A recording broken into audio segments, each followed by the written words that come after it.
Students, जैसा कि आप पढ़ रहे थे chapter making of global world. मैंने बेटा आपको अभी तक इस चैप्टर में क्या बताया है, किस प्रकार से विश्व है वो एक दूसरे देशों के साथ जुड़ा हुआ है।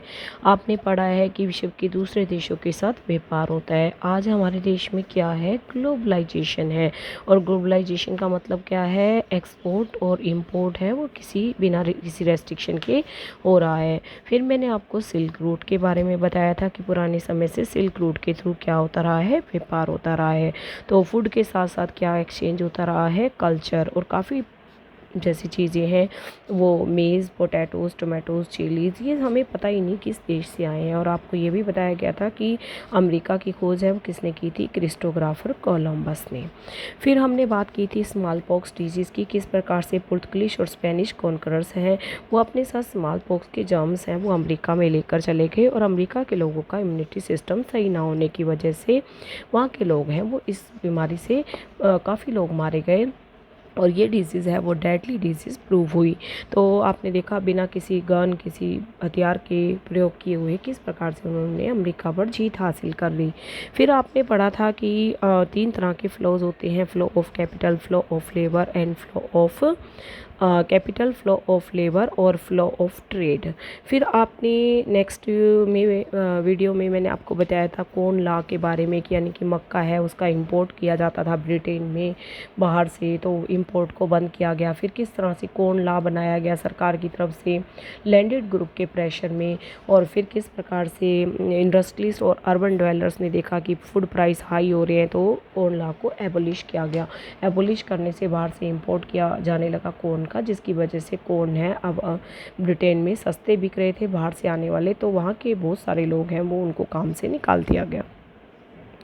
इतनी बातें हमारी हो चुकी थी। रोल ऑफ टेक्नोलॉजी में आपको बता चुकी थी किस प्रकार से रेफ्रिजरेटेड शिप्स बनाए गए थे ताकि जानवरों को मारकर दूसरे देशों में भेजा जा सके और वो बिना किसी परेशानी के पहुंच सकें और वहां पर मीट सस्ता हो गया। फिर आज हम पढ़ेंगे लेट 19th सेंचुरी कॉलोनाइजेशन।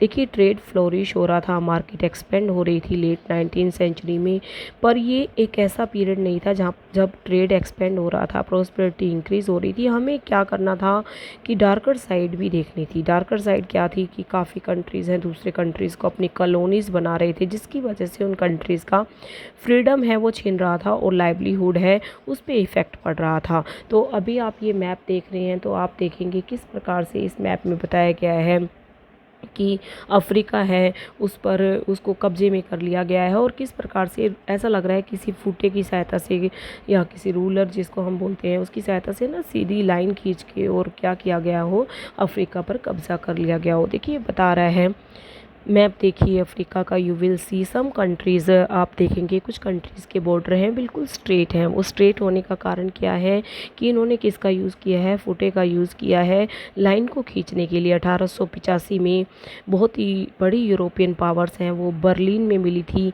और वहाँ पर उन्होंने क्या किया था, अफ्रीका को लाइन खींचकर और अपना कब्जे में कर लिया था।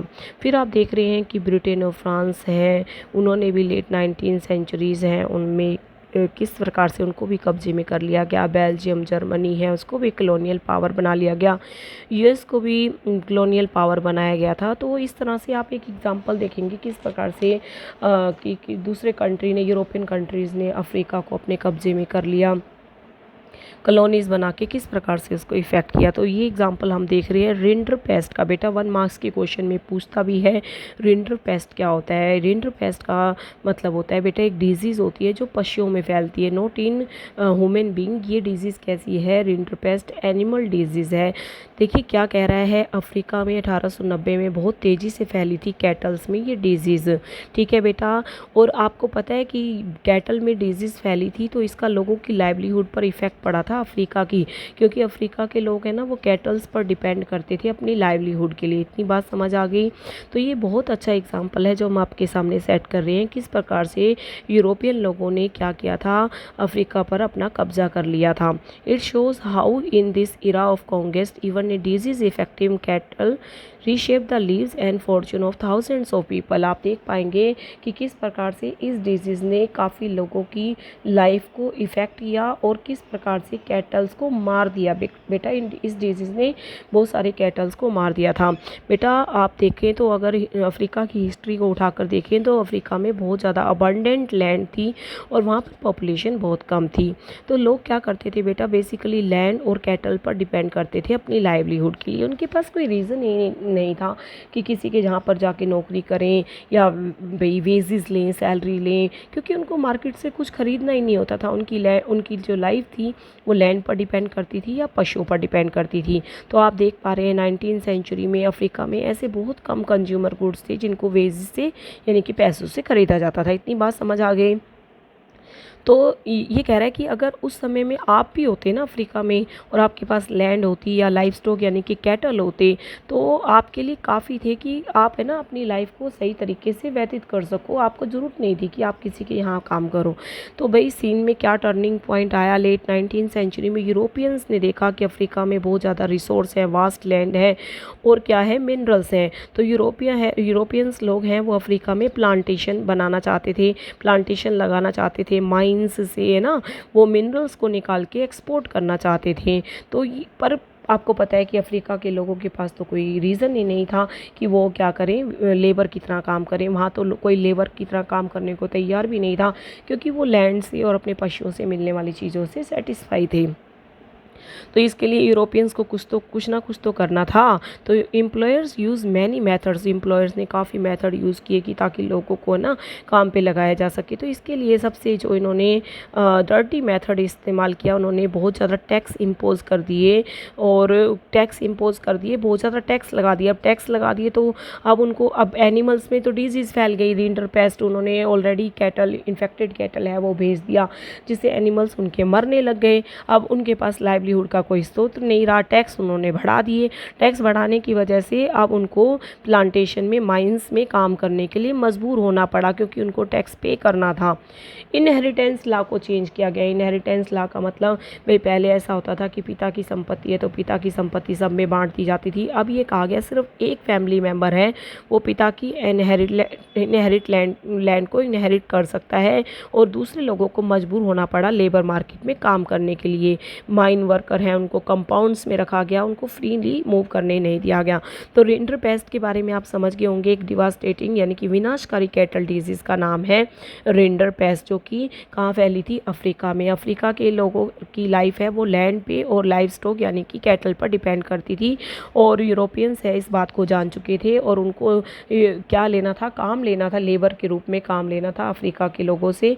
तो इसलिए उन्होंने हैवी टैक्स इम्पोज कर दिए और एनिमल्स में डिजीज़ फैला दी, ताकि एनिमल्स हैं वो मर जाएं, उनकी लाइवलीहुड है जिस पे वो डिपेंड है वो ख़त्म हो जाए। रिंडरपेस्ट अफ्रीका में 1880 में पहुंचा था। बेटा 1 मार्क्स के क्वेश्चन में पूछेगा रिंडरपेस्ट अफ्रीका में कब पहुंचा था, 1880 में पहुंचा था। इन्फेक्टेड कैटल है वो भेजी गई थी। सोल्जर्स हैं पहले क्या करते थे, पशुओं को भाई पहले सोल्जर्स तो क्या होता है कि ना पशुओं को खाते ही हैं, तो कैटल भेजी गई थी ताकि वो इटालियन सोल्जर्स को फीड कर सके, मतलब उनको खाना मिल सके। पर जब वो ऐसे कैटल आया तो जो रिंडरपेस्ट जो डिजीज़ थी जो पशुओं में आई वो फॉरेस्ट फायर की तरह फैल गई, और आप देख पा रहे हैं कि कितने परसेंट, देखिए रिंडरपेस्ट ने कितने कैटल्स को मार दिया। 90% कैटल हैं अफ्रीका के मर गए।